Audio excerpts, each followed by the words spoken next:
धाराओं में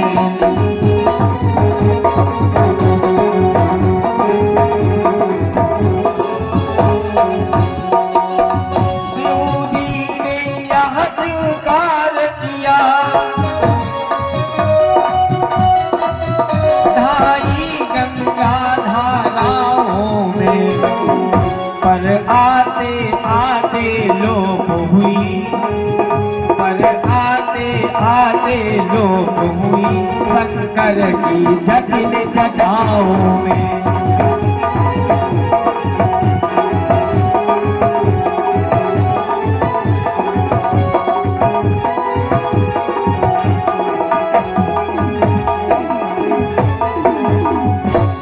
भागीरथ जी महाराज मैया गंगा के पास पहुंचे, बोले देवी चलो, आपके वेग को सहने वाला मल्ली आया। बोले कौन है? बोले भगवान भूत भावन सरकार भोलेनाथ। आज मैया विचार कर लेगी भोले बाबा हमारे भार को सहन करेंगे, मत देखो हुआ क्या। मैया गंगा ने कहा चलो देखते हैं भोले बाबा मेरे भार को कैसे सहते हैं। जैसे ही मैया लोग से कैलाश पर्वत पर भोले बाबा खड़े हुए और अपनी जटाओं को बिखेर डाला, और जैसे ही मैया की धारा भोले बाबा की जटाओं में गिरी, इतनी भयानक जटा कि उसी में गंगा मैया घूम गई।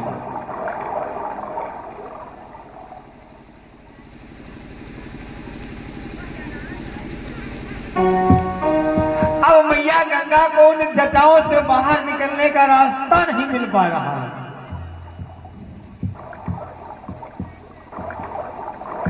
अब भोले बाबा को जब जटाओं से रास्ता नहीं मिला तो इधर दुख किसको हुआ? भागीरथ जी महाराज को। अब भागीरथ जी महाराज विचार करने लगे ये तो वही कहावत हो गई कि सड़क से गिरा और खजूरे मां अटक गवा, हुआ से हिया लाइन अब का होई।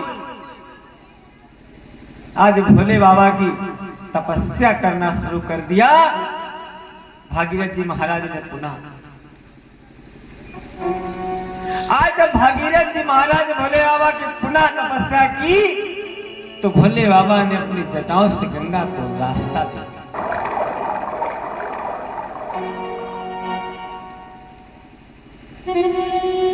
अब शंकर जी की जटा से गंगा जी जब चली तो आकर कहां आई? हिमगिर पर्वत अर्थात हिमालय पर्वत पर।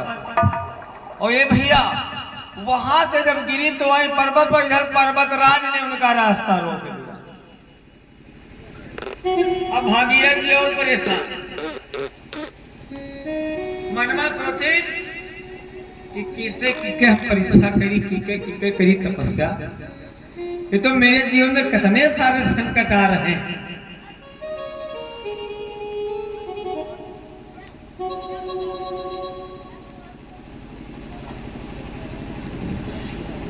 अब जब उसमें पड़ गए तो विचार करने लगी कि बताओ अब गंगा को कैसे बाहर ले चला जाए।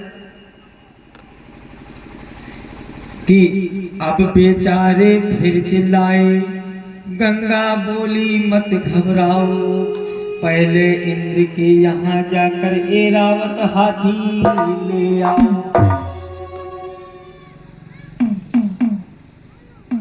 अब गंगा मैया से विनती करने लगे, बताओ मैया मेरी एक विनती है कि आप अपने वेग को सतह क्यों नहीं कम कर लेते हैं? धीरे धीरे चलो ना मैया, शायद पार हो जाए। बार बार विनती करने लगे भागीरथ जी महाराज, मैया अपना वेग थोड़ा सा कम कर लो। गंगा मैया क्या नदी का रूप है? कौन है? हमले तो भैया है तो नदी का रूप ना। आज उसे विनती करने लगे।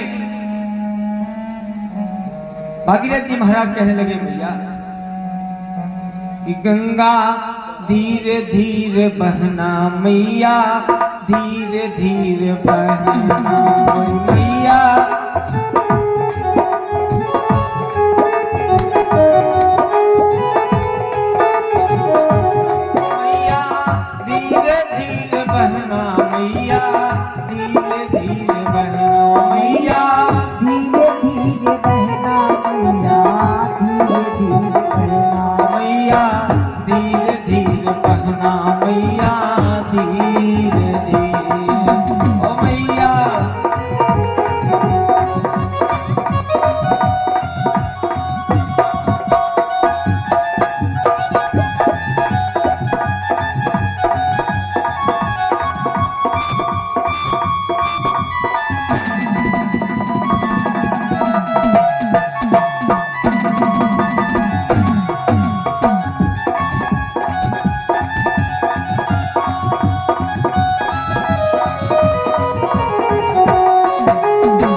मैया को थोड़ी सी